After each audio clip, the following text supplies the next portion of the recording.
Hi, it's Dr. Gritter again. This time I want to talk about a very important concept in literacy teaching called balanced literacy. And I would like you to use this definition as you are watching the Hobart Shakespeareans and watching an expert teacher, Rafe Esquith, enacting balanced literacy as he's teaching his fifth graders. Again, you can check out in the library, there's two documentaries available. Watch the documentary in the library, return it, and come to class with your notes from that viewing. Okay, so first of all, what is balanced literacy? Let me start off by saying that reading teachers are very important to their society that they live in. They are agents of change. They affect the next generation. They have a great deal of social power. They may not feel like they are powerful people when they're in the classroom, but they are. And that's why you need to take these reading classes, teachers. First of all, let me point out, some of you may have been a whole language student where your teachers kind of withdrew from teaching the strategies of reading, and they tried to immerse you in a lot of pleasurable reading experiences. If you grew up in a family that was kind of marinated in literacy, you may have been successful with that approach. But the whole language movement of the 90s failed a lot of students, especially students who tended to be struggling financially, students where they didn't have a lot of literacy in the home, not a lot of books available, not a lot of parents reading out loud to them. So we found actually that explicitly teaching students how to read and breaking down reading into a variety of necessary skills and teaching that one at a time to students is very, very important. So I want you to think about yourself as a reader and the skills that you have as a reader. What skills do you need to give to the next generation? And I'll be talking about 8 of those in a few minutes. And of course, that is just the comprehension strategies that I'm talking about. You may additionally need to teach phonics and things that are not really talked about in this class that you'll learn about in other courses. So I also want to make a point that the conceptions of what it means to be literate can vary across cultures and can vary across classes. You may be highly literate in music, but not highly literate in algebra. So I think that's an important distinction to make. So I think it's important for every literacy teacher to think about what kinds of reading or writing really matters to your students and to put words around that and to break down those tasks and explicitly teach the skills that are part of that reading and writing.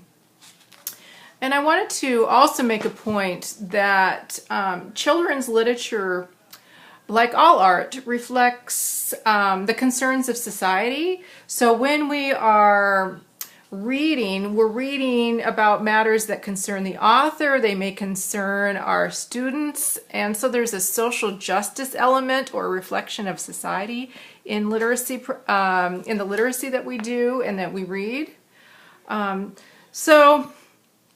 Language is really an important construct. It helps us locate our place in the world. It helps us give us an identity. And we are actually language teachers. We're teaching the English language typically, but there's so much importance behind language. And literacy, like I've been trying to say, is not just about reading words. It's about reading worlds, of becoming more socially conscious, of understanding the world, understanding the author. So when I talk about balanced literacy, I'm really talking about 3 things. I'm talking about teaching students how to read, or teaching reading skills. That's the first part, teaching the reading skills. I'm also talking about critical literacy, which is reading where you critique power distributions in a story, who you determine who has the power, who doesn't have the power.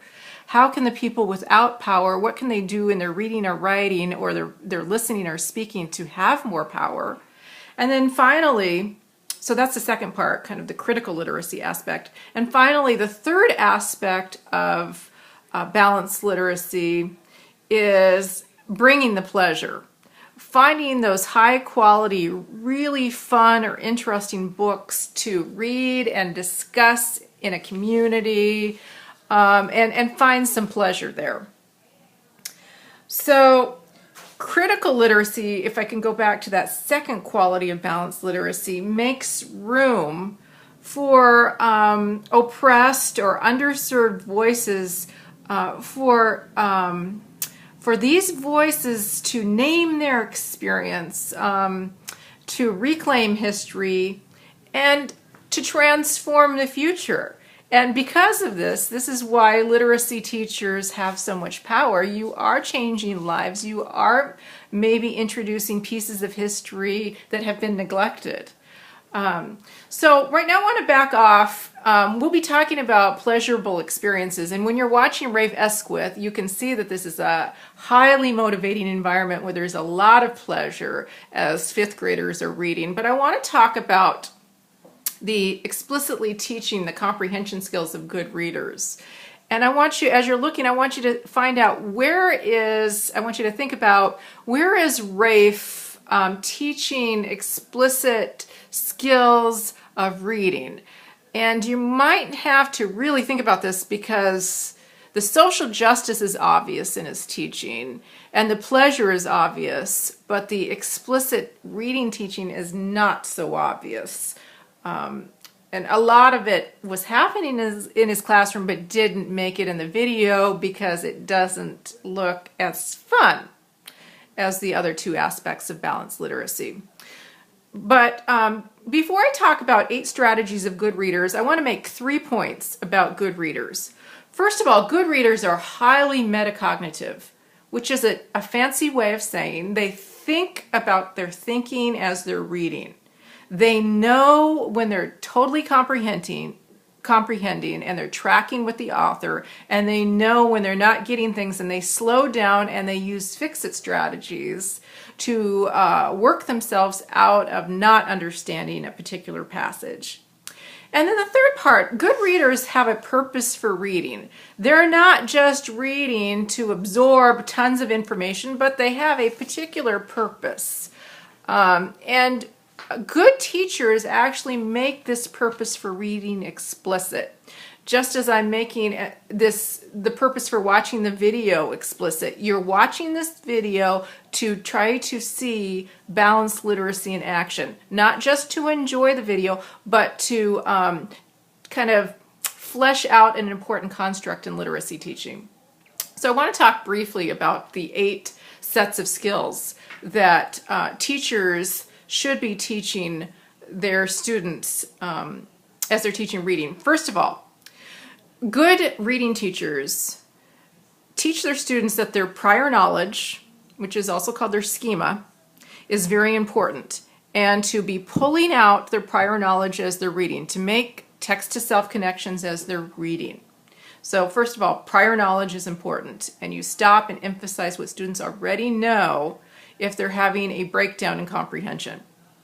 Second of all, good readers can identify the most important ideas and themes in a passage, and they use these important ideas to focus their reading, and that often means that they ignore less important or unimportant details. So they absorb what's important and they can throw away what doesn't seem to be as important. Sometimes actually, good readers skip a sentence that is confusing and they go on to the next passage that makes sense because that helps them to determine what the main ideas are in that passage. Thirdly, good readers ask questions as they're reading. They ask questions about themselves. They ask questions about the author. They ask questions about the text so that they can kind of clarify and focus their reading. So they're thinking as they're reading and they're asking those questions.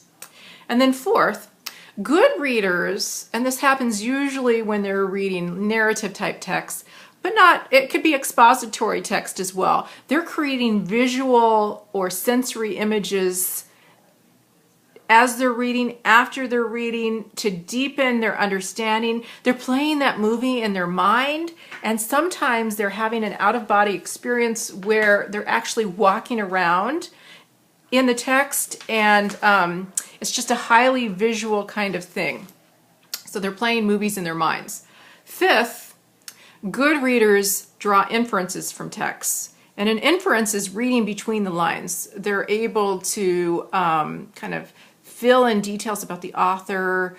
They're thinking about the motivation of the author, for example. Things that are not directly stated, but they're able to figure it out because they're taking in evidence as they're reading, and they're able to make some claims. Then the sixth strategy of a good reader is that a good reader can make critical judgments. So they've read a book, and at the end of the book, they can tell you if it's a good book, or it's a book that a peer would like or not, and they're able to articulate why they're making that critical judgment.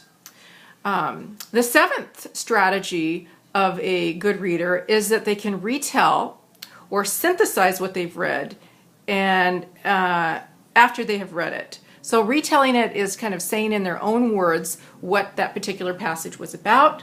Synthesizing the story is putting that particular story or passage into a schema of what they already know about that particular topic, and it helps to inform their point of view based on what they already know. And it may change their point of view, or it may not change their point of view, but they can put it in a broader kind of circle of ideas. And the last step of a skilled reader, and this should be explicitly taught in the balanced literacy construct, is that a good reader uses a variety of fix-it strategies when they are stuck. They might skip ahead, they might reread, they may slow down and reread several times. They use context clues to figure out what they're not understanding. They may go to the internet. They may kind of figure out the syntax of the sentence to figure out a new word. They may sound out multisyllabic words, but they use a variety of fix-it strategies, or they may ask a teacher, they may ask a peer, but they're using deliberately fix-it strategies so that they can keep on track of the reading.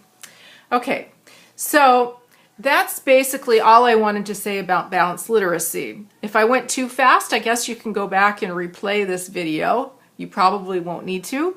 But now I would like you to go and watch the Hobart Shakespeareans, and I would like you to see how he is using balanced literacy in his 5th grade classroom.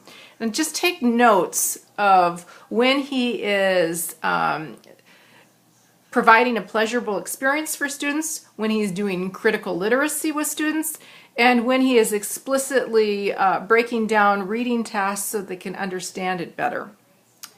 So I'm looking forward to meeting you. I want you to bring your notes to class, the 3rd official class session, and we will be talking about this more in class. Thanks. Bye.